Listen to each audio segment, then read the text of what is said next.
بسم اللہ الرحمن الرحیم۔ السلام علیکم۔ میں ہوں آپ کا بھائی عباس حمدانی۔ دوستو، ہمارا سلسلہ روحانیت پاکستان اور آخری مسئلہ اعظم، جس کی چوتھی قسط، جس کا عنوان ہے 20ویں صدی، آپ کے پیش خدمت ہے۔ دوستو، 20ویں صدی ایک انقلابی صدی ہے اور دریافت کی صدی ہے۔ اس میں انسان نے خلا کا سفر کیا۔ T V, satellite channels, computer, internet, mobile, بہت ساری چیزیں دریافت ہوئیں۔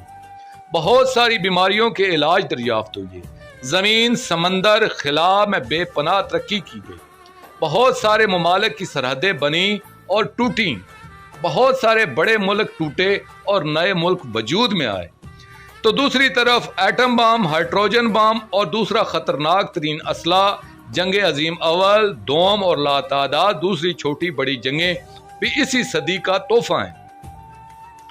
دوستو، جب روحانی دنیا میں اپ سیٹ ہوتا ہے یا ان بیلنسنگ ہوتی ہے تو عام دنیا میں اس کے اثرات شدید طریقے سے ظاہر ہوتے ہیں۔ آپ کو بتایا تھا کہ روحانیت کے دو منبع ہوتے ہیں، خیر اور شر، اور دونوں اپنی اپنی پالیسیوں کا نفاذ چاہتے ہوتے ہیں، اور یہ ایک فرد سے شروع ہو کر قوم، ملک اور پوری دنیا تک جال پھیلا ہوتا ہے۔ کوئی بھی شخص روحانیت کے ان دونوں حصوں سے باہر نہیں ہوتا، اور روحانی لوگوں کے اپنے مفادات ہوتے ہیں اور یہ ہمیشہ برسرے پیکار رہتے ہیں۔ آپ کو یہ بھی بتا دوں کہ یہ دور جمال کا ہے، جلال کا نہیں۔ اس لیے روحانیت خیر جو ہے یہ ہمیشہ دفاعی انداز اپنائے ہوئی ہے اور شر کا انداز جارحانہ ہے۔ اور جب جلال کا دور آئے گا، آخری مسئلہ اعظم کے دور میں، تو جمال کا دور ختم ہو جائے گا اور اس وقت جلال کا مکمل غلبہ ہوگا اور شر کو جڑ سے ختم کر دیا جائے گا۔ فی الحال شر کو موقع دیا جا رہا ہے کہ وہ کھل کر کھیلے اور عروج حاصل کرے، اس کے دل میں کوئی حسرت باقی نہ رہے۔ دوستو، جنگ عظیم اول میں اگر مرکزی نقصان ہوا ہے تو مسلمانوں کو ہوا ہے۔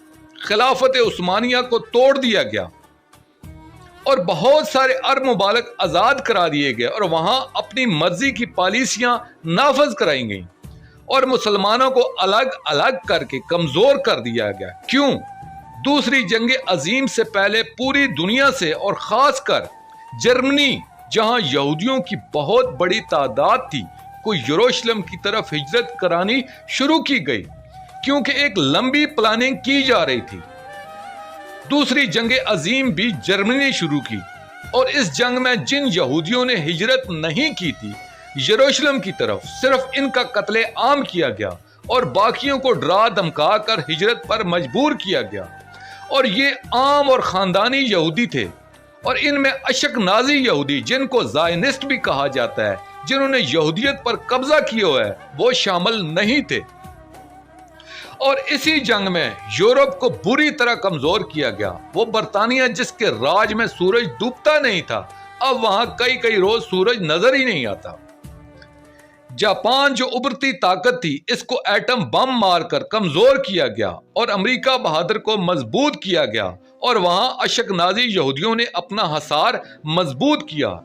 روتھ چائلڈ فیملی نے بینکنگ سود کے کاروبار کے ذریعے امریکہ اور دنیا کی معیشت کو اپنے پنجوں میں جکڑ لیا، اور اسی وقت اسرائیل کا قیام عمل میں لایا گیا، جس کی وجہ سے یہ سارا شیطانی کھیل رچایا گیا تھا۔ مسلمان تو پہلی جنگ عظیم میں ہی توڑ دیے گئے تھے، اور یہ سوائے احتجاج کے کچھ نہ کر سکے۔ جب ان سب نے مل کر اسرائیل سے جنگ کی تو 6 دن میں یہ سارے عرب بھاگ کر معافی مانگنا شروع ہو گئے۔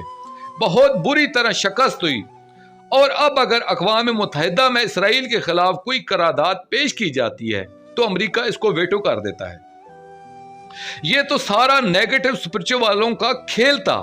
اب یہاں پر پازیٹو سپرچل والوں نے کیا کیا، کیا گیم کی؟